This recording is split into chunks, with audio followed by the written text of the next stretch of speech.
Didn't check if this was working. Oh. Let's try it. Oh, there it goes. There it goes. Okay. In case we use that. So this is a Peritune SHW from this channel. I'll link this. All apparently Creative Commons. Cool. Peritune. All their music, I guess, is Creative Commons. And it sounds like this. We might get some more of this. Okay, so welcome to the Shaligram Zone. Let me just check things out over here. Okay.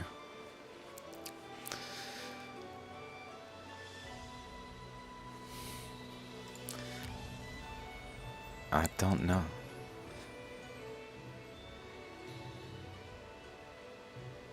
I'm gonna turn it up a little bit because I noticed it wasn't all that loud in recent ones. If anyone shows up, let me know if this is too loud. I mean, they might not be here yet. Okay. Welcome. What are we doing? I could do a lot of things.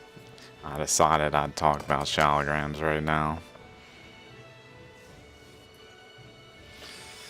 So, what about them? What do we got? We got some new shaligrams from Rudraksh Guru here.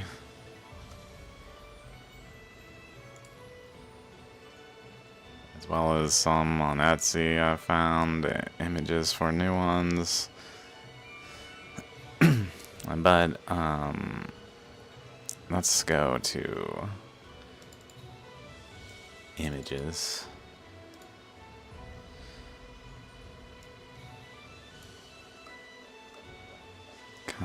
This kind of reminds me of the Legends of the Condors. Legend of the Condor Heroes. Good show. It's on YouTube. Jingaga.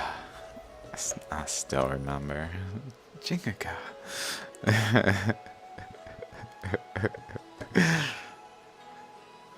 Jingaga.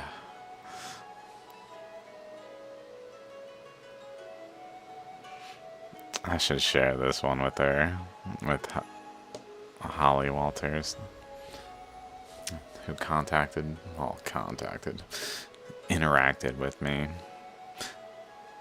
The only person even studying shaligrams, really, in the Western scientific community, as far as I can find.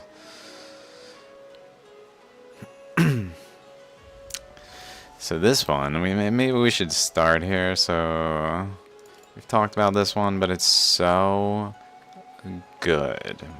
It's so good.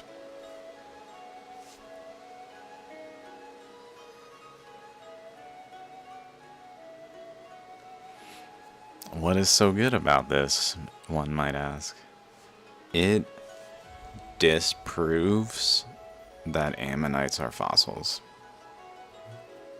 We're going to go through some details in this one that demonstrate that it could not have been caused by the fossilization of a seashell. Oh, it's so glorious, this shaligram. Okay. How is that? It's pretty simple. It looks like it's kind of just an ammonite. What do you mean this kind of just an ammonite isn't a fossil? This dude's out of his mind. He's ridiculous. He won't stop with...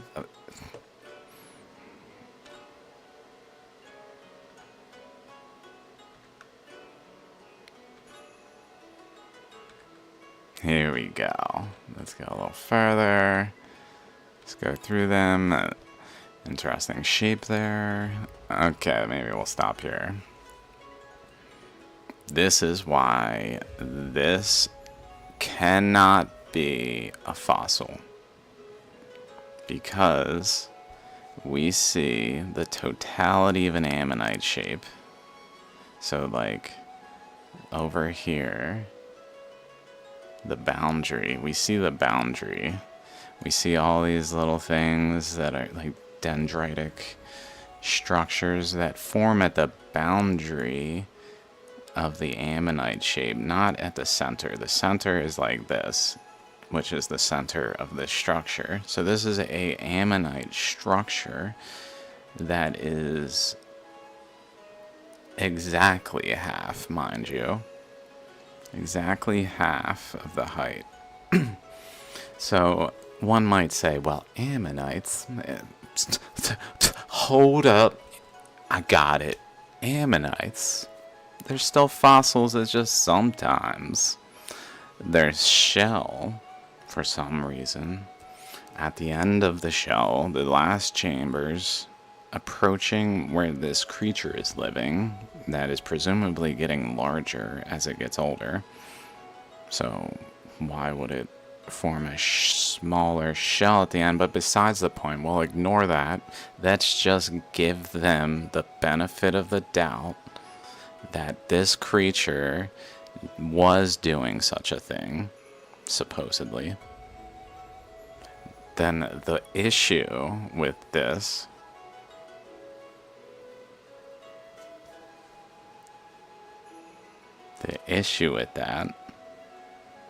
is up here.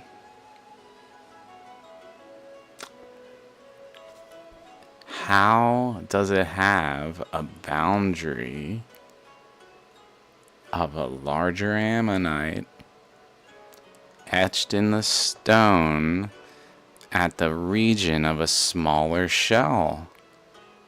That's not part of this structure. This here, these lines, are related to the next layer of this. So up here is related to an ammonite structure that's out here, and yet the ammonite itself is limited to exactly the bottom half and does not reach over here. So how did it imprint the standard shape when it had this shrunken end? Oh wait, it can't. What happened is that an eddy formed here in water currents in the shale and pyrite, stripping the shale from the interior, leaving pyrite. But then a physical pressure was applied to this region that collapsed the eddy so it could only occupy this space over here, not back at the further part, but just where the pressure was being applied, at which point the structure that was once reaching up here, forming a full ammonite shape in a typical way, was shoved down here to form a stable structure in the matrix of the material that the current was flowing around and shaping and etching, so that both characteristics are present. Fossils cannot do this. Proof. Game, set, match. Oh.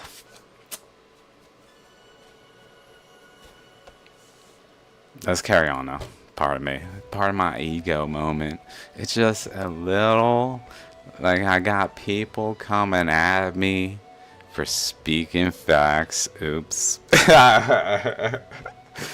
Oh, it is true. We gotta talk about it, I guess. We'll see. I'll try to even be nice. I don't see any actual reciprocated.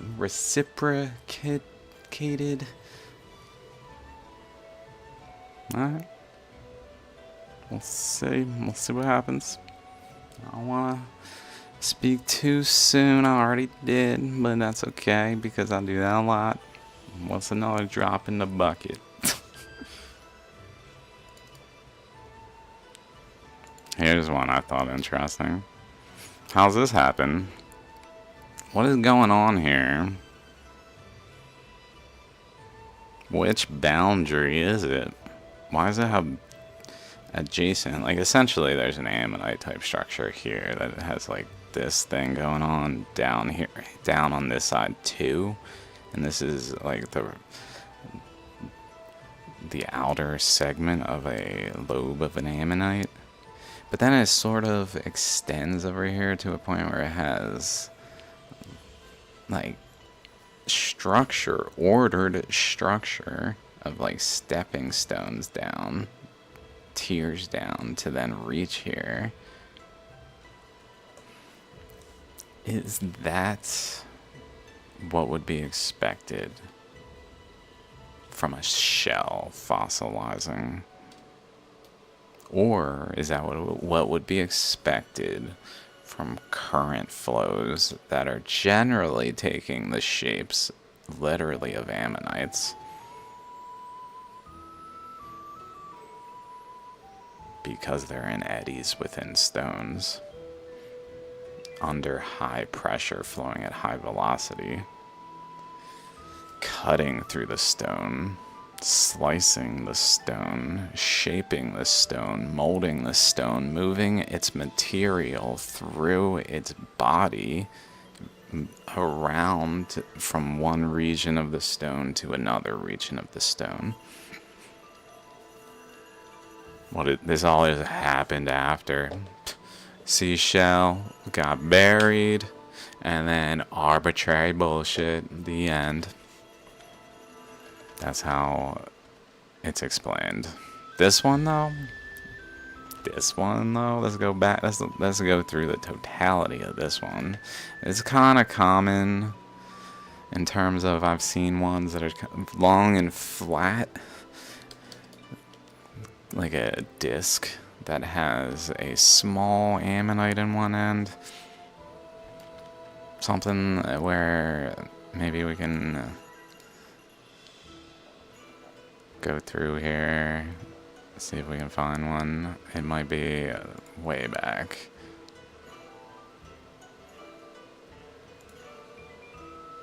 Or sooner off. That's kind of doing it, where it more so turned into like a full-blown ammonite there, though. But like a huge stone, not what I'm looking for, but just because we were passing by it.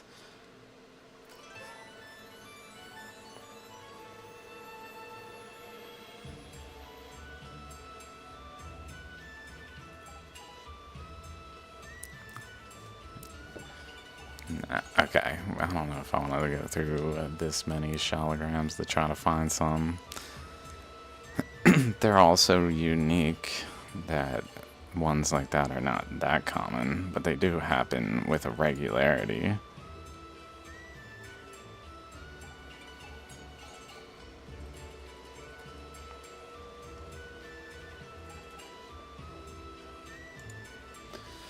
I probably honestly have it in here.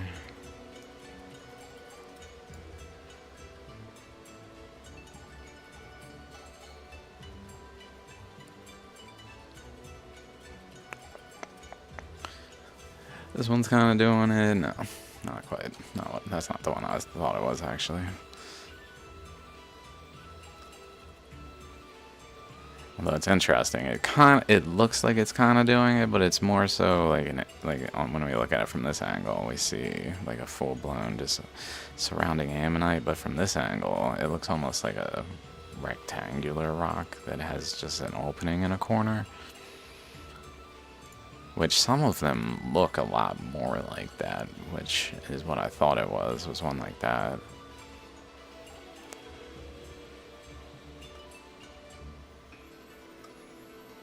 Where are you, coin one? That one's coin, but it's ammonite. Shape.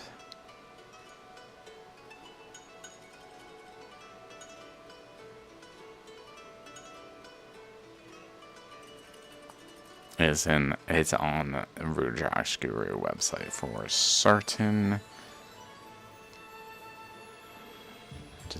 I have 980 Shaligrams, so we're in 166 images of, not have, but I have snippeted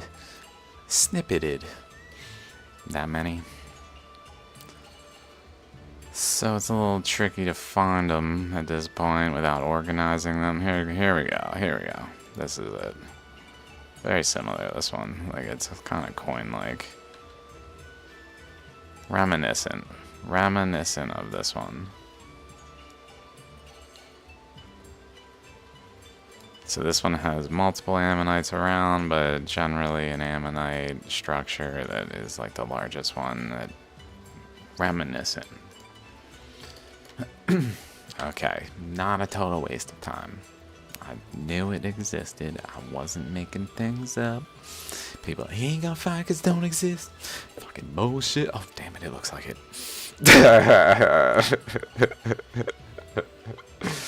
So this ammonite, though, its structure definitely continues. We can see, as tends to happen, like a current off the side here. Let's go over here for a second. I'm going to the other side of it, but starting from that side. Maybe? Yeah. How it tends to do this with a crack off of one end, off the top, off the bottom, and off of like 1/3, 2/3 counter to this. Like one side does this, one side does this. Top. Not always. It's not like inherently doing this. It's just it can do that. Like this one, top, top, bottom, left, top, bottom.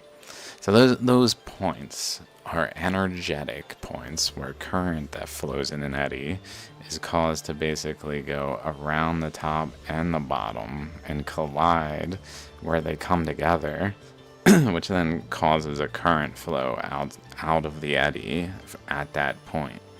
And then similarly, current flow like in this side that is generally going upward. Anything going upward is applying a collective pressure to the very top overall, which then projects a current out of that point and vice versa. And then over here, I believe it can kind of like brace it in some counter brace way where because this is spraying, it's also applying a current into the eddy, but it then like goes through in a way that it creates braces off to the side over here that then propagate current through those ways. Over here though, I just see subtly here this thing. This is suggestive of a current off the side, as well as this shape here that kind of bows out here. This boundary to around here, this area, this combination suggests a current that way, as if this had a current that went out this way and around the rock over this way, basically. Went out and over here, at which point it interacted with other currents from within the ammonite, the eddy. Possibly it might have just been cutting like a path to create, like allow for the eddy to extend its space that began to do something of the actual shape of an ammonite without the eddy like penetrating through. It might have like gotten through the rock. Essentially what I'm saying is this eddy is not very, it's not like it goes like, it doesn't appear, we can't really see, to have gone like really deep into the rock. So it, like in terms of the open space,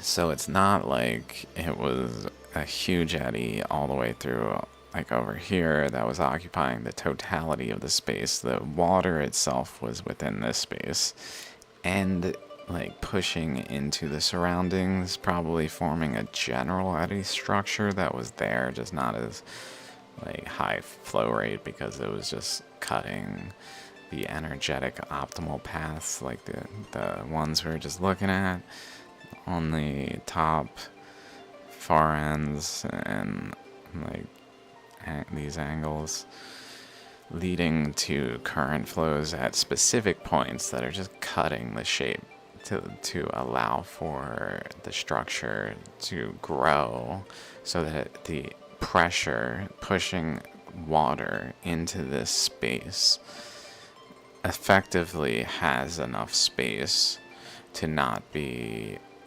so pressurized that it pushes outward. That is essentially balances with the surroundings, because if there's a small space and a current going into that small space, that current is just getting in regardless of that the space is filled with water already. It just keeps going in. At some point it leads to this like larger structure of all these things. Kind of lost track of what I'm saying, but let's keep going with this because this is really cool over here. It goes down over, etc., and then over here we see presumably the structure generally connects over here. I don't know if we see a better image of that, but then we notice this little squiggly thing, which is clearly like something like this over here. But then this thing, if you look here, right here, seems to have a subtle extension this way, suggestive that it like connected through to over here, which currents do when they're flowing along a surface. So I would suggest there is a good chance. Let's look at it from this angle. I mean, I might be being a little generous to the image, so let's just presume it's not there and move on. But over here it's more like actually attached here, and it even looks like it goes to this point, so like a pressure this way, that some cross current is physically pushed by this like boundary current that pushes up into it to cause this region to go upward, and then another portion of the current that goes further over but effectively goes to like this region pushing up here. Maybe like this here is pointing to some like not eroded but also present like pathways of like these that were in this space going through, and like maybe we can see it in the rock like actually folding upward a little bit here into it, where current is just interacting with a cross current, leading to turbulence in the currents because they're highly pressurized, so they can't just flow away from the rock, so they end up flowing into the rock and cutting into it and actually stripping it of material and forming shapes, and doing so in two paths here, just like over here, where it goes this way and then it goes this way and then it goes this way, where there's multiple, and over here as well, and over here there's multiple pathways that are all connecting to different points, like pixelated currents, like fingers, like branches that are coming off of some main conduit, like a vein, like an artery leading to veins, that then interacts with another current that is not just one current, but has like branches. Here's a branch, here's a branch. There might even be like two branches over here, like one sort of down the middle and another above it that like it switches between here in terms of which is cutting something, which may be related to that it's entering this space where this boundary is. So there's current flowing this way, more above this line than there is below this line. So a cross current going this way would be able to push into that current further along this boundary, but then abruptly it runs into this, so I guess it just gets shoved up here and jumps up here and goes that way. But in so doing, I guess it leads to like a current off this way. By this interaction, maybe this current going this way gets caught in here and kind of just flows back that way, leading to just generally a flow in like the ocean currents on the surface that is just propagating this way. That probably has a lot of flow from over here, really, that is like conjoined to this flow. Like,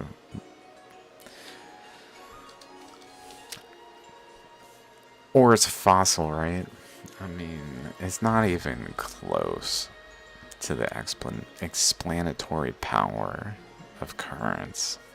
We can see some other things going on here. Another like partial eddy chakras here with a single lobe this way.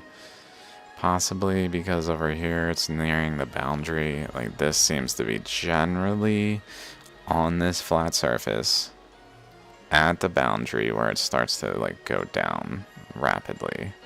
Right where it starts to go down rapidly, which would be also where this cross current is going. So it seems like maybe current went this way across here into some other current that was going this way. And maybe generally divided that current because it was going maybe more so this way, which got shoved this way, and some went down in this way, leading to like a flow down this way, a flow this way, and a flow this way. But then this flow running into this ammonite structure where it's feeding the eddy, probably just flowing into the chakra region, feeding an eddy that's cycling here, that is then fueling out this way. But then over time leading to like a pressure from this current, where this current, some of it bounces off and goes this way over here. Maybe, just based on these lines here, these like, and effectively flows in, maybe runs into pressure that leads it down that way some reason, even though the current's flowing this way. That doesn't really make sense that this would apply pressure to lead it down that way. If it's kind of running into a flow going this way, it should fold more that way. Although maybe the flow was directed off of it kind of and back around, like effectively in a circle here, centered around this area.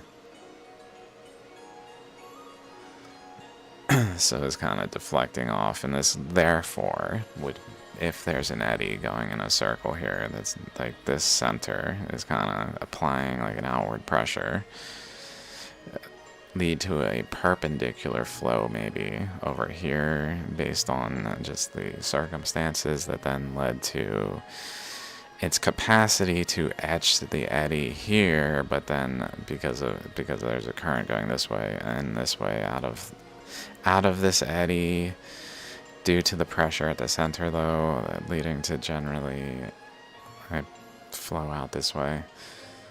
Kind of like Hudson Bay area and other flood currents of the earth. See my recent underground science episodes. This also has some waviness, like over here, in places that are just like trace fossil. Who cares? Who knows? Whatever. We don't have any competing theories.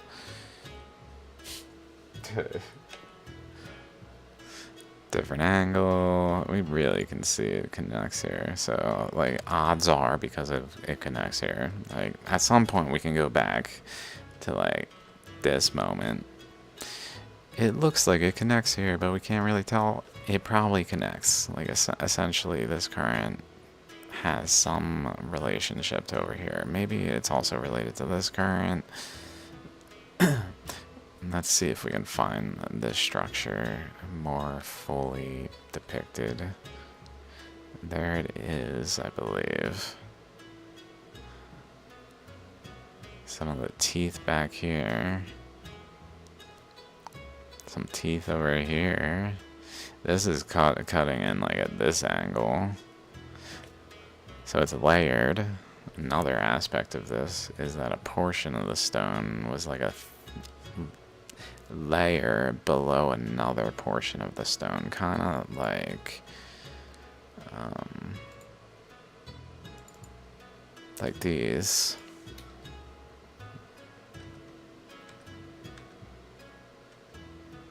Like layered, like how it's actually cut into layers.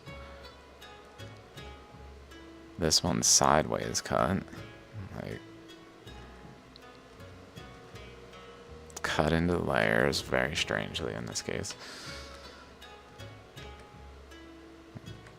There's layers in this one, so again it relates to this one. Layers where we have an ammonite structure up here, and then another one down here that has a bottom there and a top here that's generally across here. We even can see it kind of like wrapping around up here, up, and kind of doing some interesting things over here where the current interacted across the surface. Like down here it's still generally in a flat area, but up here it starts to rapidly approach almost like a 90-degree angle, so it just spills over here as it actually reaches there and starts to be a little more.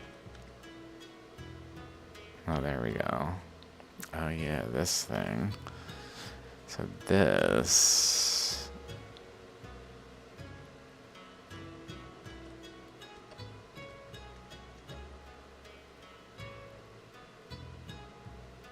shaped that way.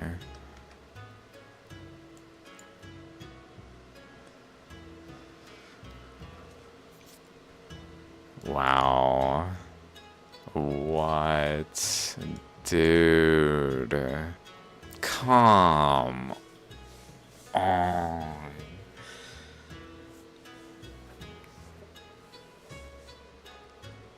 Fossils, bro?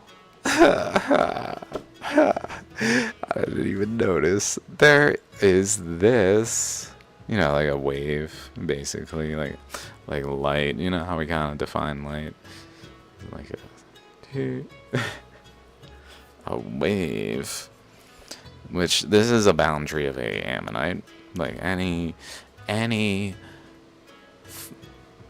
anyone who claims this is a fossil would say there's a ammonite structure related to this because of its structure, or some kind of fossil, whatever, dude. But how the fuck is that same structure right here off of this dip? It's too good. It's kind of more straight here, but it's doing it there too. A little subtler.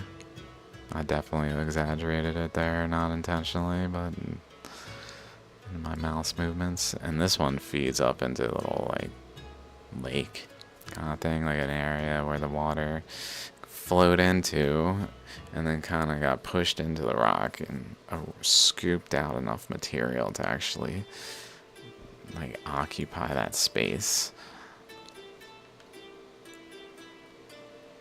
Possibly transporting shale. Like it's not necessarily just eroding. And then this boundary over here that just, what's up? What is up, dudes? Which way is this ammonite going? Is it going like this way? Cause right here, bruh, you know where I seen that before?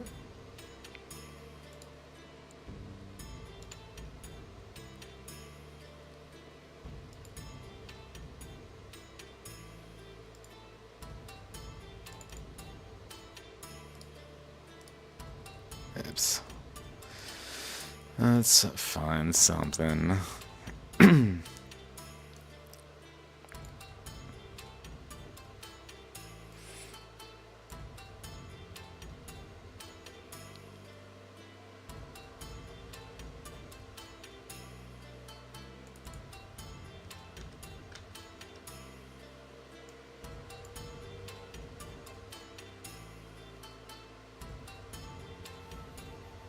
Just in general, when this structure happens, where it's not like defined visibly like here, but it's clearly part of a spiral structure going outward like this.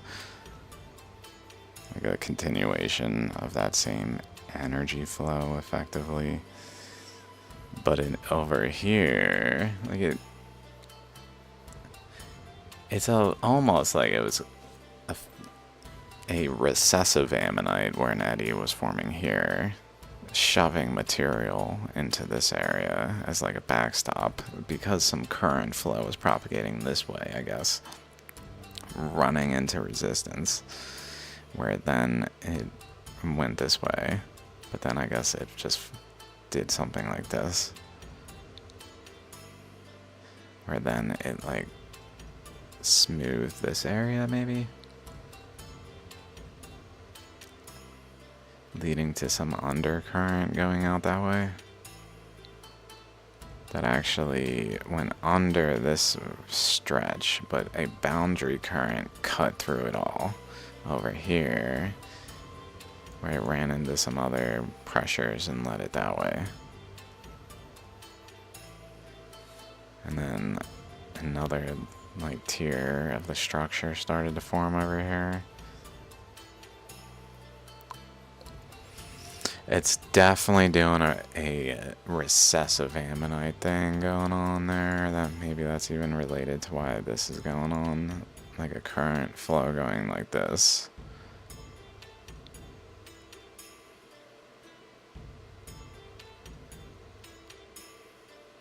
Where then, as this current's going this way, there's just pressure building up here, so it starts to basically burst at the seams, go this way. But when it does that, this current is shoving it sideways, so it's like tending to go sideways, but it's going into this bulk mass, which then like shoves it back basically, and like boop, boop, boop, boop, leads to this kind of thing going on.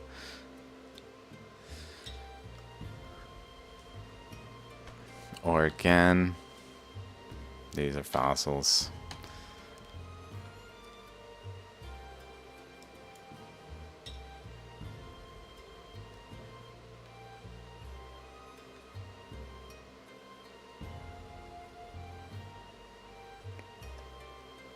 Wow. Still can't really see that with utter clarity.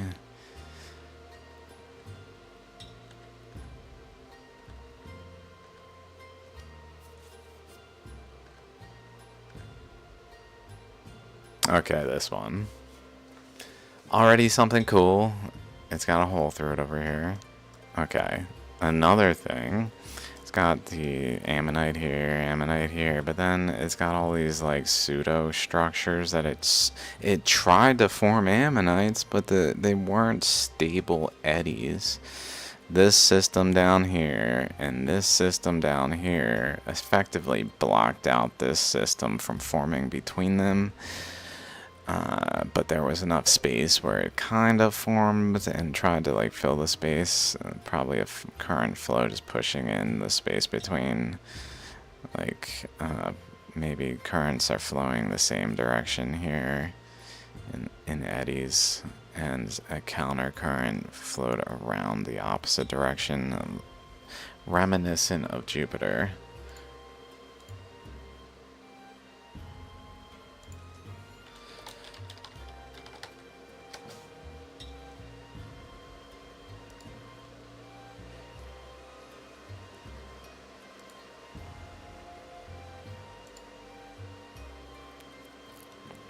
Where over here, this is all flowing this way. And this area is all flowing this way. And this band reaches down here, basically. Spans all the way down here. But then over here, it's shoved upward to this boundary, like a layer.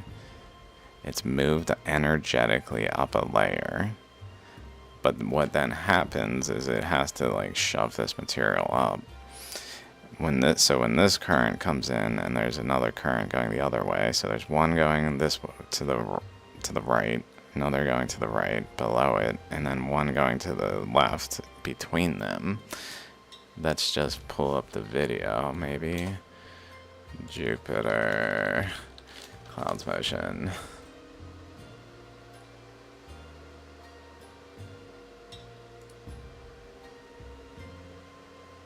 See this one going right, this one going right. Over here, the boundary that where it's going left is like this lighter color material. Like it's getting stretched to the right, so that the upper region of this lighter material is getting sheared pretty much to go to the right, while the bottom region looks like it might be somewhat getting pulled to the left, but almost held stationary. Maybe going to the right somewhat too, but less so than but the point is, so then as this current goes left and this current goes right, it squeezes between them and has nowhere to go because this current is bulk current over here. So it gets shoved, it reaches down to this point as far as it can go, or then it goes upward as far as it can because it shoves into this other bulk current upward because pressure is building behind it, so it starts to push out the boundary by pushing upward. But then in so doing, it forms an eddy in that space, and that eddy then propagates a current out off this way. So this forms a natural gear, some kind of a natural mechanism through which a current can propagate through resistance. If a current continues to flow into a space of resistance and fill that space, then but in like with a boundary of resistance, then it's gonna basically just lead to a point where it can't go any further, so it just builds up material. But because there's a current flow in, it builds up material in flow that just naturally takes an eddy form, and that naturally leads to like a cutting mechanism to push through the boundary of the resistance by having this eddy, which also happened in like the formation of the Great Lakes. But let's get back to the Shaligram now.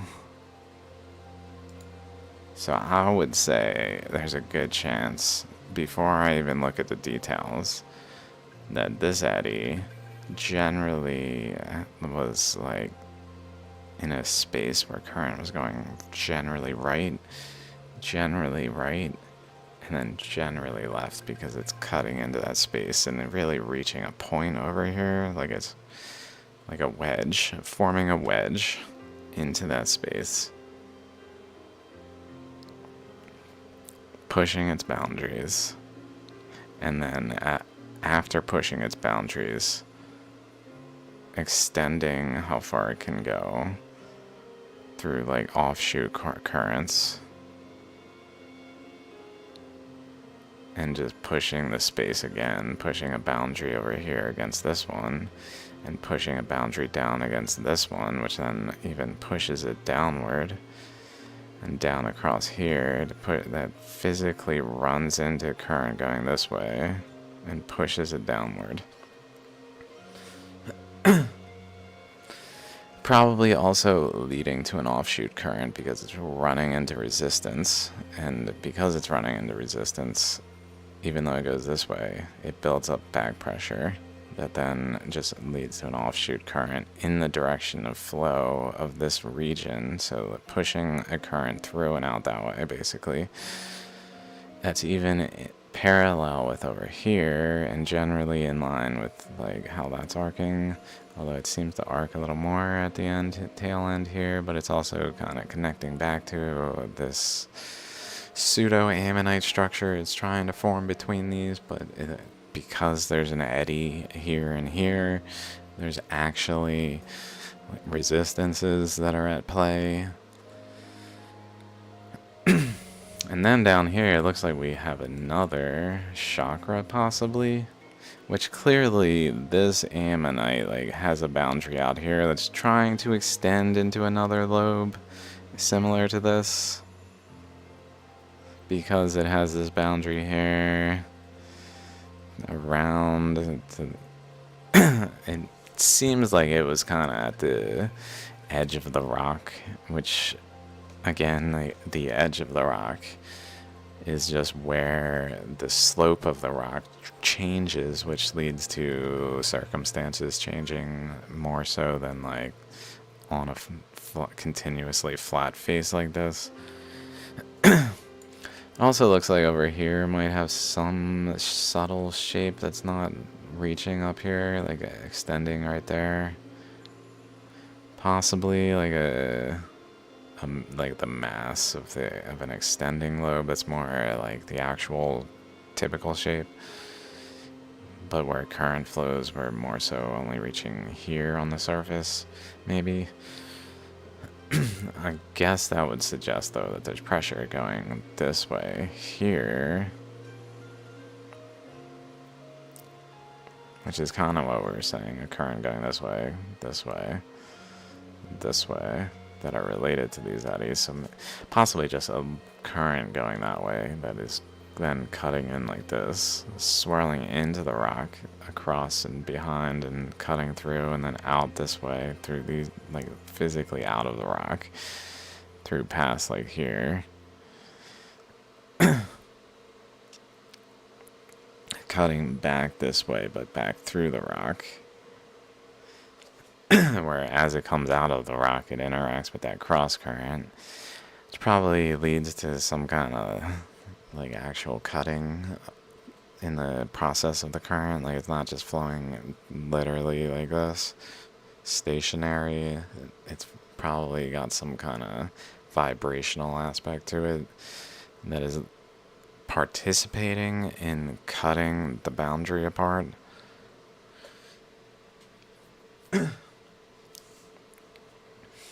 Notice also it goes across, and then over here there's that opening, almost as if it goes in, but because the rock, it's flat, and then it's flat.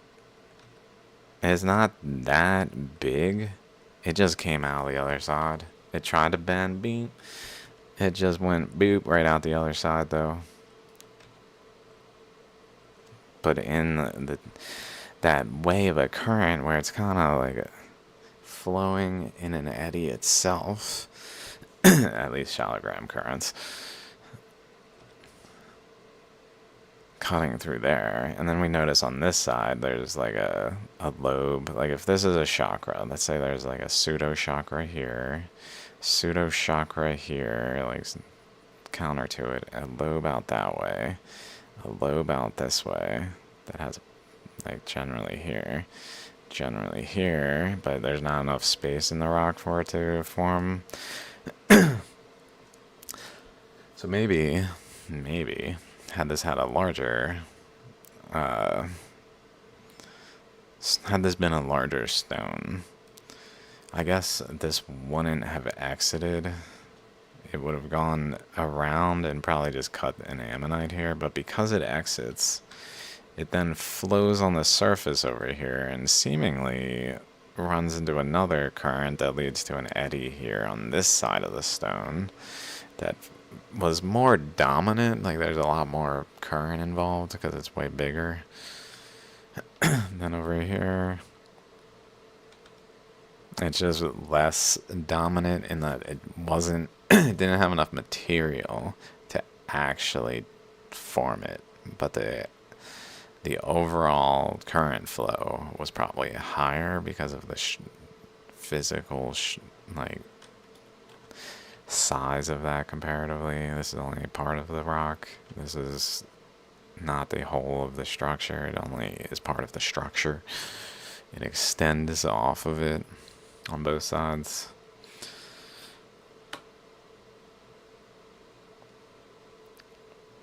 Another thing where you see this, and then off the side, some ripples, kind of like the other one.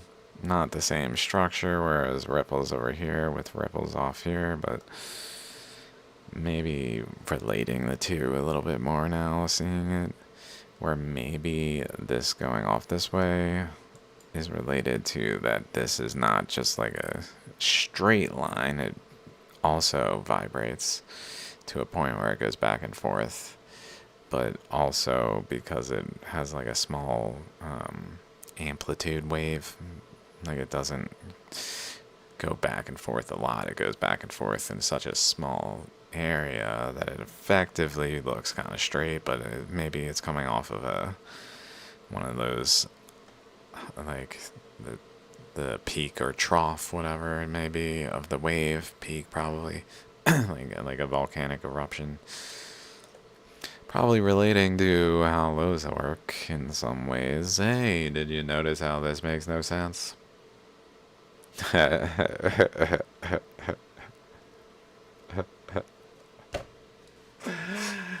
I love it. I'm so sorry. Sorry, not sorry. What do you mean it doesn't make sense? Of course it makes sense. It's just a couple ammonites and some other stuff going on. So it's forming an ammonite type thing. Here is my point. Like a boundary up here, a boundary down here, and an outer edge over here. That it just is recessive. For some reason it cuts off the structure over here, possibly because it's like the eddy that is involved in this, the overall eddy is flowing around the side of the rock, so it's just not able to stably extend over here as well, so the structure kind of deteriorates over here, but the eddy is still able to form more cohesively over here. But it's not so potent of an eddy to just make a single large ammonite here. It more so cuts like a pseudo chakra type thing here. Maybe trying to make a chakra over here. I don't know.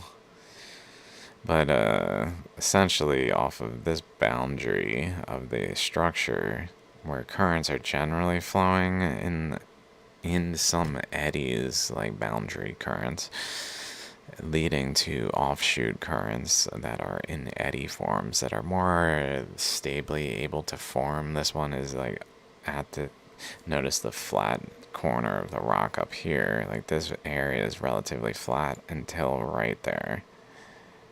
Right there, where this ammonite is nestled. The like actual structure extends to here, and then it not extend, but it's bulk structure where like the actual eddy was extended to here, nestled against this boundary, and then because it was able to form this eddy at this boundary, it then extended its current influence beyond the boundary over here. But really, the relationship to the edge is not arbitrary. That's the point. Fossils, it's all arbitrary. Why would it matter? Sure, like erosion functions and things, but like this kind of relationship, nah bruh. Nice try, but it's not fossils. They're pseudo-fossils. They look like fossils at a glance, and even at close study, if you don't even consider alternatives. If you just simply accept them as fossils. But then you're really just glancing at them. You haven't looked closely enough, because they're not fossils.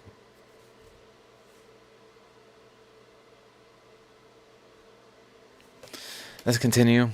We got a chakra over here that's just sort of eroded into the surface, and its structure extends out here. Again, reminiscent of the eddy nature of shaligrams. Let's see if we can find it. Go to the bottom and go up.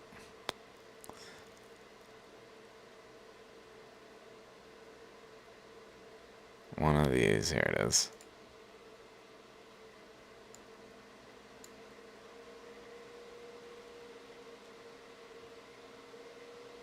Notice how it's got like up there, over here, down here. These things off of the spiral. But it's in like a different dimension. Isn't that cool? Why would a seashell form banded currents like a hurricane? I'll wait.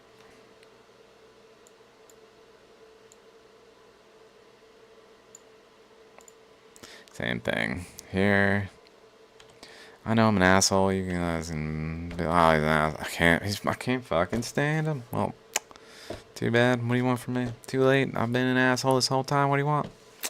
What, you want me to suddenly go back and redo all the moments that I expressed my feelings? Look, man. You guys are kind of blocking me. Like, blocking me. I'm like, guys, I got something to say. People are like, no, you don't. Sit down. Mister, who are you? Let's judge you now. Yeah, that's right.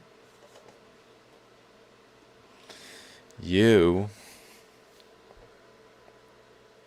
don't know the scientific method. You don't know. You're not a scientist.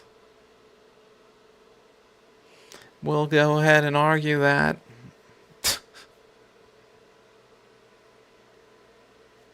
Guys, I looked at so many degrees and what they require, and I was a little let down. Thought you guys took science classes. What in the fuck? Dude. I thought you guys took science classes. I'm not allowed to call myself a scientist.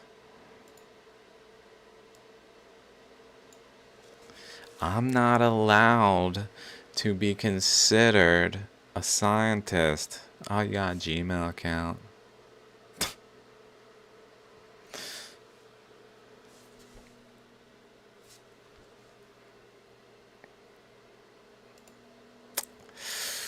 Oof. Do I just switch up the Shaligram Zone and talk about some bullshit?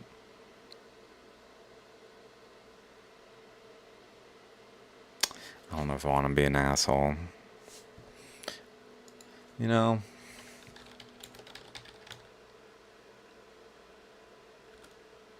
John Hoops, Kansas University, or whatever.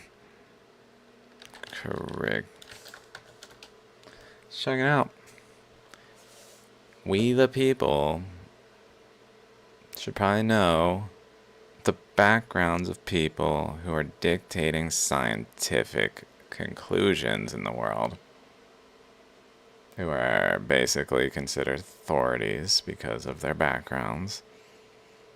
Well, we should know their backgrounds, right then. It's only reasonable to have some awareness of the breadth of study of these experts, right? It's only reasonable Let's see. Let's see what's up. I mean, just for example, I mean, it's only fair. Okay, Yale Bachelor's of Arts in Archaeology. Let's start there.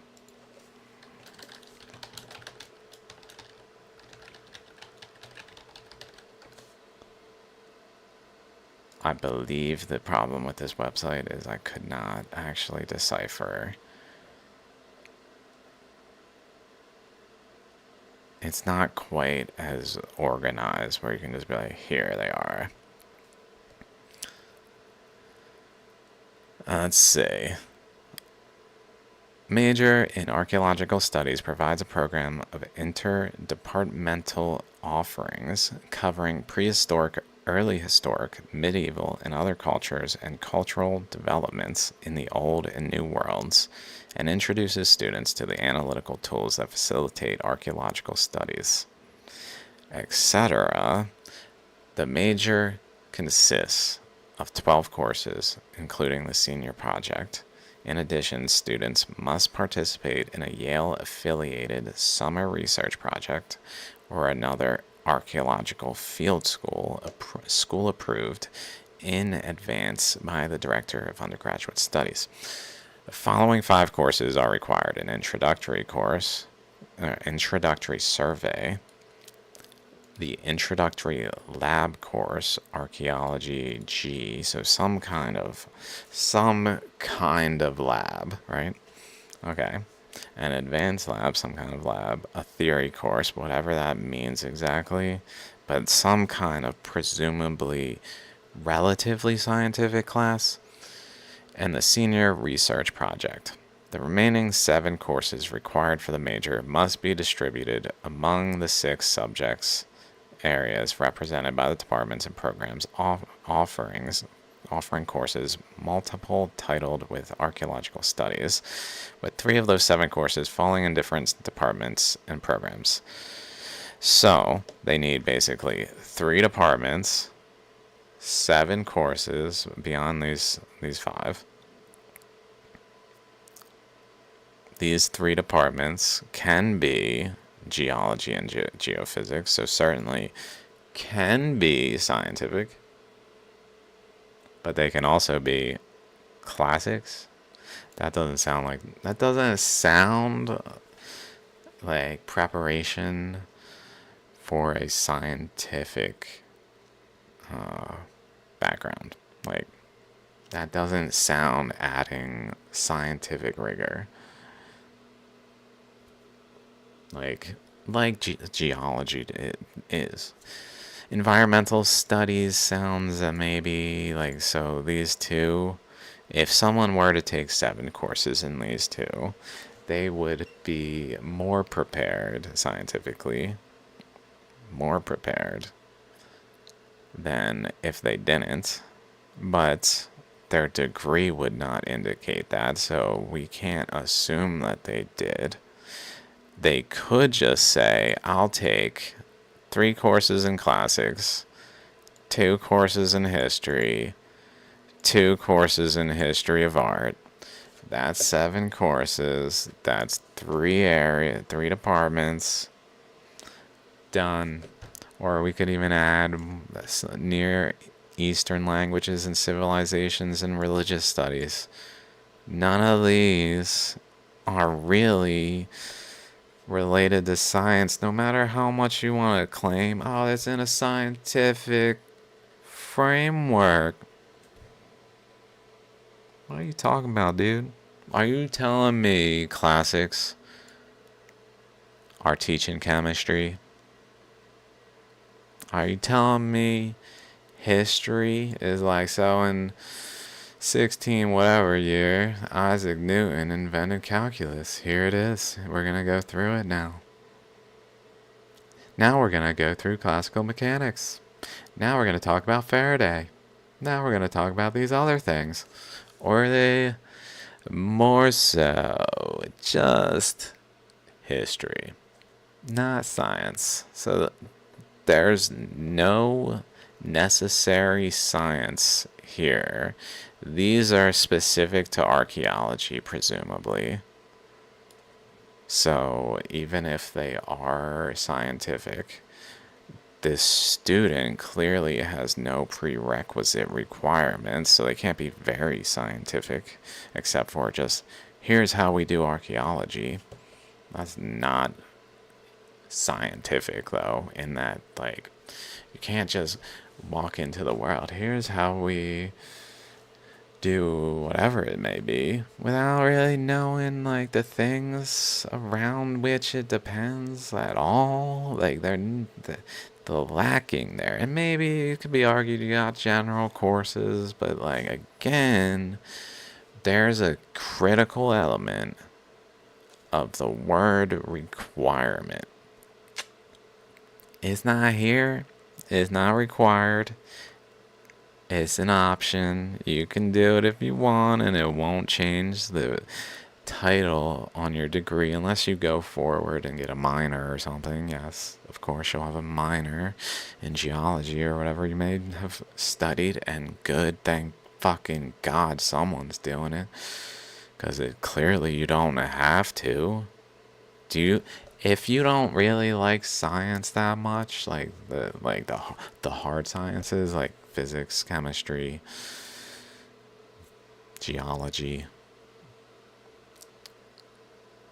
biology. I guess biology is I'm not that studied in biology, so I see it more as like a product of other sciences. I see it in like a hierarchy of like, or an order of operations, where physics is the fundamental science. Then growing off of the tree that is physics is geology, which is really just physics because it's a cosmic system and should be treated as one and not treated as separate Earth. Treating it as Earth and those things as cosmic doesn't make any sense because Earth is cosmic, so it's really just physics. So geology branches very quickly off of physics as like the next fundamental thing, and then chemistry is just like part and parcel of those things, so it's really just in there pretty early. And then again, biology, which is like a product of these other ones in a sense. Like, without chemistry, biology is not a thing. And without physics, chemistry is not a thing. And geology is really just part of physics, albeit a much more nuanced thing, and sort of approaching more of a different science due to its like hyper focus on Earth itself and our capacity to see it, and like our relative mass ratio to Earth that makes it like appropriate to be studied in the way that it's different, but it's still cosmic. Anyway, let's keep going. What else you got? Okay, so this one, I mean, it seems there's more courses. Like, this doesn't seem like enough. It's a bachelor's, so there must be more courses that are just general electives, but not specific. Let's see. Yale general electives requirement, Bachelor of Art, let's just say.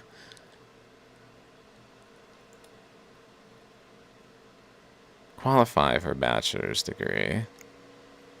Mind you, of course, this is now and not 1980 when he went there, so it's probably not the same, but we're just looking more so as a example of a location where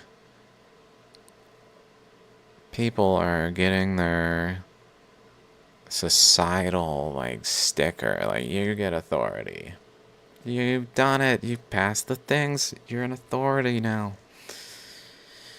Anyone who you want to deny what they're saying, who doesn't have the authority sticker, you go right ahead, you're an authority now. Congratulations, welcome to the club. Yeah, we're gonna go ahead and be a party now. We gotta defend. Yeah, they're attacking us, man. Didn't you see they're attacking us out there? We gotta, we gotta stick together now. You're one of us. Don't ever. That one of them who don't have a sticker tell you you're wrong. Don't. You got the background, bro.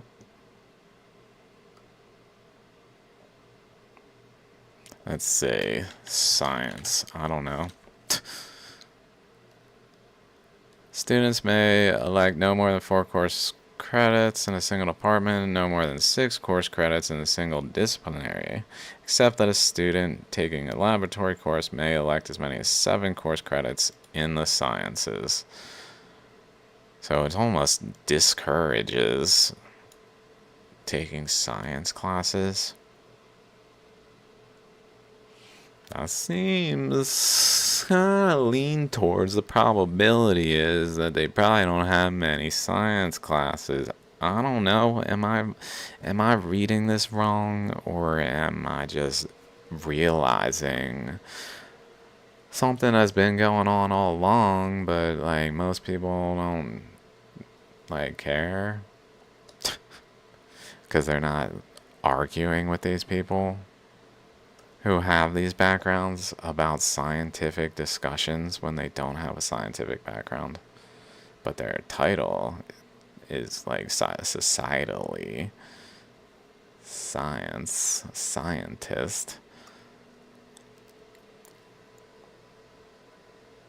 Let's keep going though. He has more of a degree, right? He must have taken science in grad school. Does that make any sense? If he didn't take any science or very little in undergrad, does it make sense that he would take general science classes to fill in his breadth of understanding of subjects so that he would be a better archaeologist in grad school? Or would it probably be more focused on the discipline's actual, like, how to do the thing? Next step 2. Okay. Now what? Okay. Okay, we're gonna test on who knows how to do the thing on Sunday. It's a weird day to do the test, but that was the word that came out, so that's the day we're testing. Any questions? No questions. Yeah. So you all know how to do the thing, huh? Good. Okay, that's all we needed to know. Just checking. No science in here.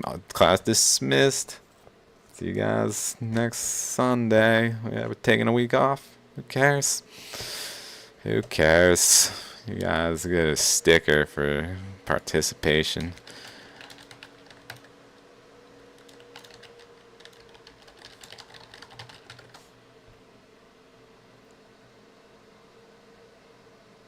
Let's see about this. Not admissions. We want to see what they gotta do.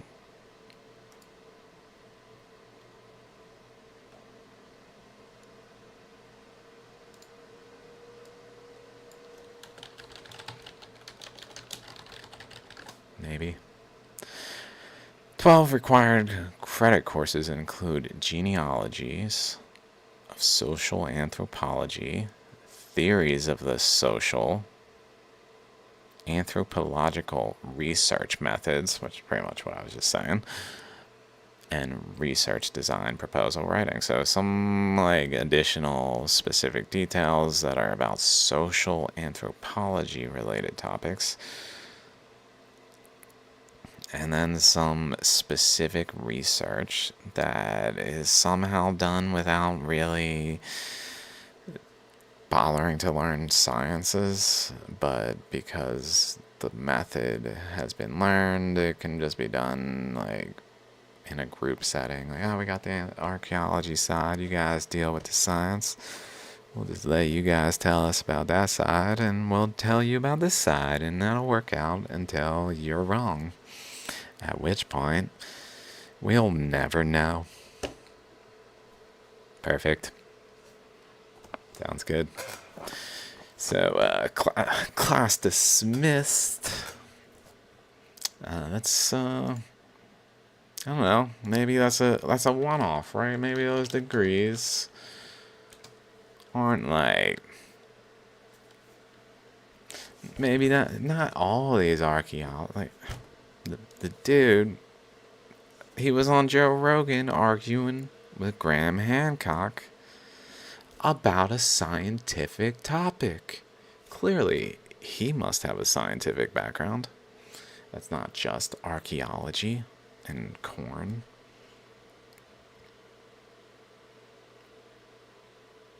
Right? Let's check it out. Okay. He's got a long list of education. I give it to these guys, they're educated. I'm not saying they're not educated. I'm saying they're not educated in the sciences. But they're scientists. That's what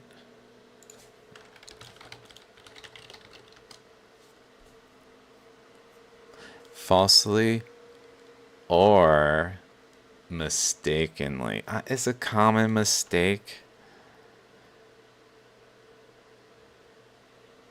Common mistake. Oops. Let's see what's up, though. University of Penn. We can look at Delaware, too. My school, for comparison, which we'll look after this one. Or after maybe his... This one, fortunately, is much more like, here you go, here's what's required. So, UPenn...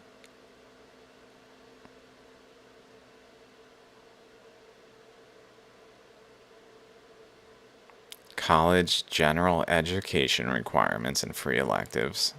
So 20 credits that may or may not include science. They're electives.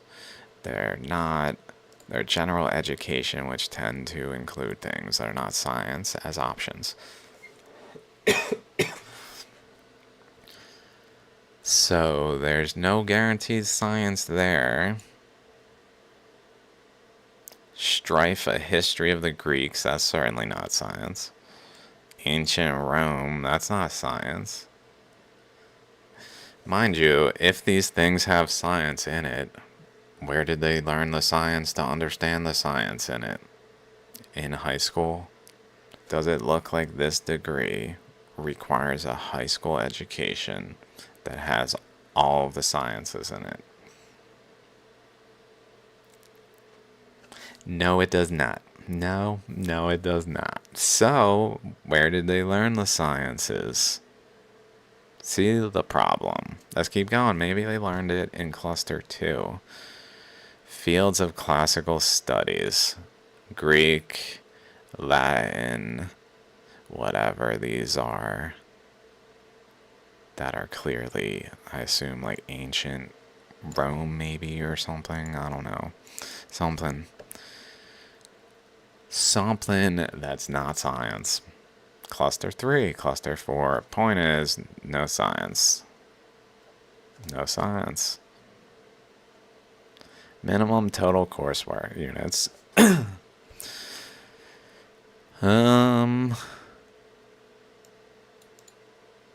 Let's see. UPenn, Bachelor of Arts. General education requirements.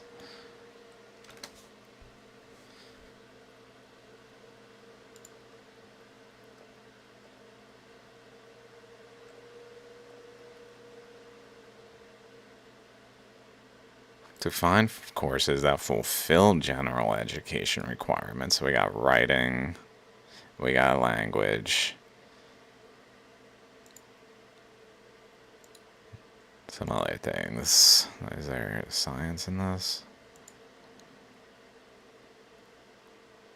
I don't know, this might be not what I'm looking for.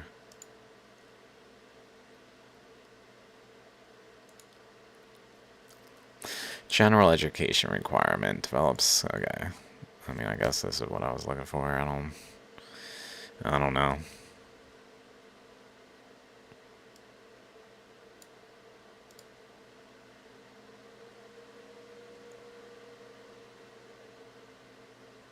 There's no clear indication in this that they have to take sciences.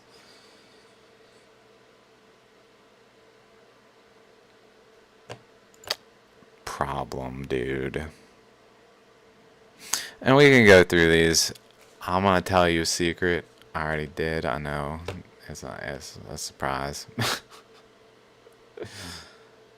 There's no science required in any of these except for archaeology, basically. Like the actual act of doing archaeology. But again, that's like having a child with no knowledge. Imagine taking a 4-year-old and teaching them the skills of archaeology. And then saying, here, you're an archaeologist and a scientist. Where's the training? We don't know. But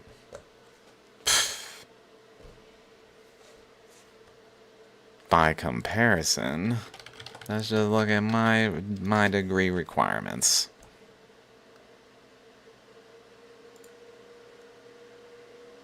These are my degree requirements where I'm not a scientist. I'm not a scientist, dudes. These dudes are. Do you understand how ridiculous that is to me? Do you? I imagine a lot of you do. Some of the scientists out there do not because they're just raging. But some of you, a lot of you, just glancing at it are like, okay, those are some science classes. Those are science classes, and not specific like archaeology. They're just science classes. General chemistry. General chemistry again. Calculus 2, because we expect you to have done 1. We don't give a shit that most degrees accept this as credit. We don't. First course you need, Calculus 2. And 3, by the way. You're gonna have to do that too.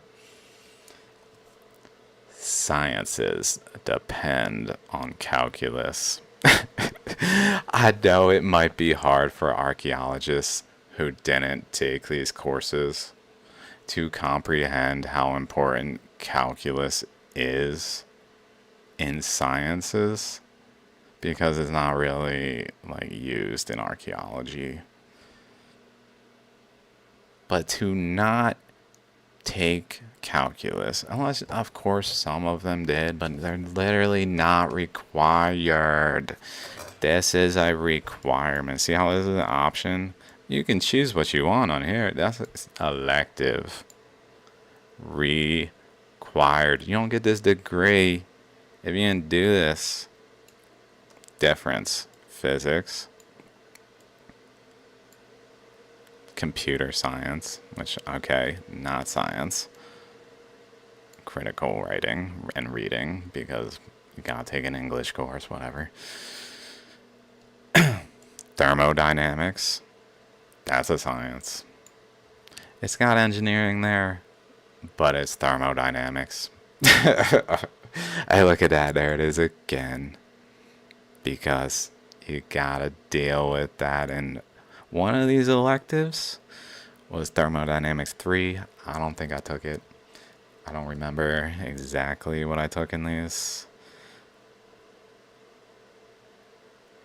I know some of them, like fuel cells. I took a class on fuel cells, a class on green energy. But let's keep chemistry, quantitative analysis. That sounds pretty like sciencey. Sure, it's more in the realm of what maybe archaeologists are supposedly doing, but like, how are they doing it?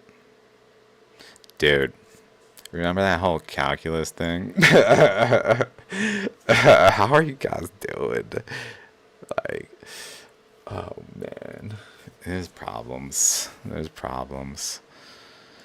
Random variability in chemical process. Okay, that's more chemical engineering. That's not counted, but guess what? Physical chemistry. Fundamental sciences. Oh, fundamentals of physics too. Kinetics, fluid mechanics, organic chemistry, heat and mass, organic chemistry, or I took Introduction to Biochemistry. And then year 4, we actually run into a period in this degree where it's more just now that you actually know some shit, you can learn some shit to apply it in the setting of chemical engineering. I cannot fathom how archaeology is not also like, here's some general sciences you must take.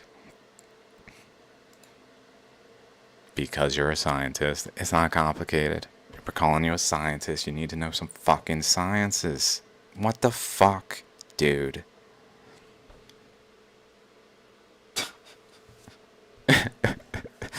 Like, you're not ready to argue. Because the thing is the flood happened. That's the reality. The flood happened. Archaeologists do not comprehend that the flood happened. And they just simply deny it. But they're not in any position to. They don't know what the fuck they're talking about. I'm not saying this is like, therefore, someone who's done this knows what they're talking about. No. What I'm saying is, how could they? Unless they're self-taught. But is that how they get their sticker? Go in the world. Be a authority. No, not self-taught. You're not allowed to be an authority if you're self-taught on a subject. Only if you got the sticker of approval. So, it's not like these people are self-taught in the subjects authorities and like presenting themselves as such. No, they're presenting themselves as archaeologists who are discussing scientific topics because we're scientists. End spiel. I think I really proved my point completely. So good game. Just like that Shaligram. Oh, that thing. And dude, you can't be mad when someone speaks the truth. It's gotta be said. There's an order of operations in science. Don't follow it, you get the wrong answer. It's like math. It's not complicated. Same, I guess. Don't be an asshole. Get better results. It's not complicated. You fucking piece of shit, this fucking guy. Oh, and he's always saying the things I'm thinking too when I am mad at this fucking piece of shit. Why am I even listening to him? Where is that Shaligram? I just want to look at it. I'm thinking about buying it. I really do not have money to be spending on that Shaligram. It's a little pricey. But it is...